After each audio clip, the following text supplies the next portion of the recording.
หันธรรมยังธรรมานุสตินยังกโรมาเต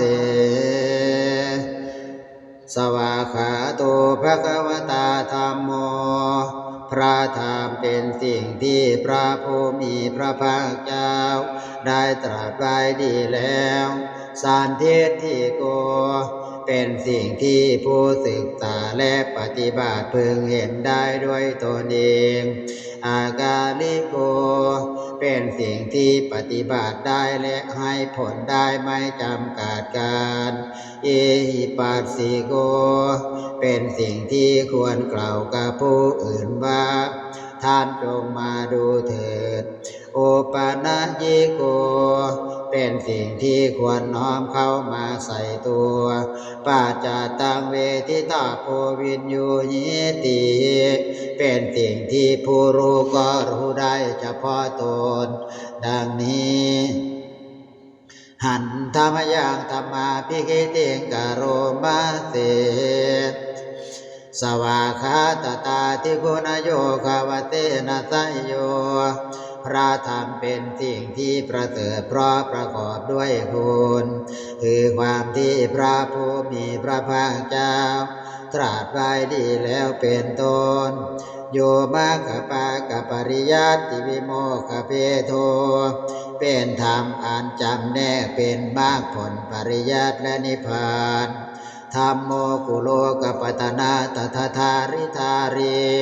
เป็นธรรมทรงไว้ซึ่งผู้ทรงธรรมจากการตกไปสู่โลกที่ชั่ววันธามหังตมหารังวรธรรมเมตังข้าพเจ้าผู้ไหว้พระธรรมอันประเสริฐนั้นอันเป็นเครื่องกระจัดเสียซึ่งความมืดธัมโมโยสัพพปานินังสรณังเขมมุตตมังพระธรรมใดเป็นสรณะอันเกษมสูงสุดของสัตว์ทั้งหลายทุติยานุสติฐานังวันธามิตังสิเรนะหัง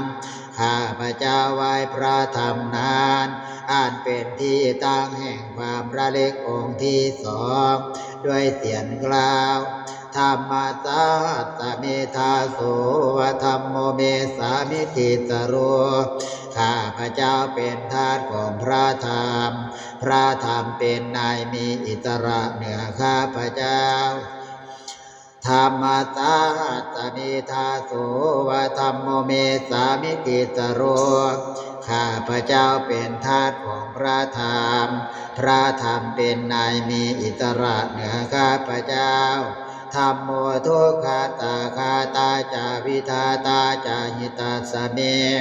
พระธรรมเป็นเครื่องกำจัดทุกข์และทรงไว้ซึ่งประโยชน์แก่ข้าพเจ้า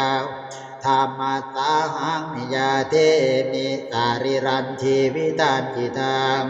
ข้าพเจ้ามอบกายถวายชีวิตนี้แด่พระธรรมวันทานโตหังจาริสามิธรรมเตวะตุธรรมตังข้าพเจ้าผู้ไว้อยู่จากประพฤติตามซึ่งความเป็นธรรมดีของพระธรรม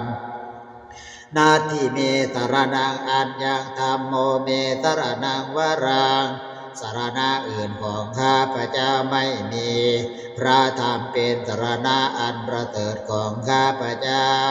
เอเตนะสัจวัจเจนะวัฏยังสาธุสัสสเน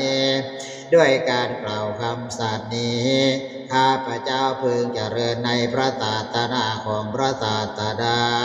ธรรมังเมวันธมาเนนะยังปุญญังปตุตังอิทาข้าพเจ้าผู้ไว้อยู่ซึ่งพระธรรมได้ขวัญขวายบุญใดในบัดนี้สาเพปิอันตรายาเมมาเหสุตัตเตจัสสาอันตรายทางปวงอย่าได้มีแก่ข้าพเจ้าโดยเดชแห่งบุญนั้นกายเยนะวาจายาวเจตสาวาด้วยกายก็ดีด้วยวาจาก็ดีด้วยใจก็ดีทำเมกุกรรมังปะกตังมายายังกับหน้าที่เทียนอันใดที่ข้าพเจ้ากระทำแล้วในพระธรรมธรรมโมปฏิฆานาตุอัตยันตัง ขอพระธรรมจงโอดซึ่งโทษดวงเกิดอานานกาลันตะเรสวริตุวะธรรมเมเพื่อการสำรวมระวังในพระธรรมในการต่อไป